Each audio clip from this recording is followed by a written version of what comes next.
mucha luz.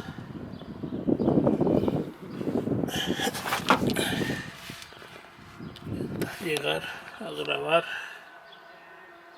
los topes, pero bueno, ahí abajo están los topes del basculante trasero y los voy a cambiar también hoy.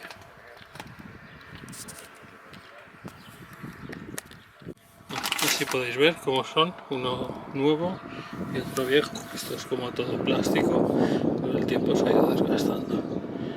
Para sacarlo, destornillador, palanca y fuera. Eso va con un clip,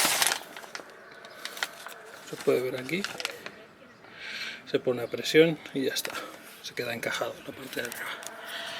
Ahora voy a cambiar los dos y para afuera. Ya están los dos como estaban.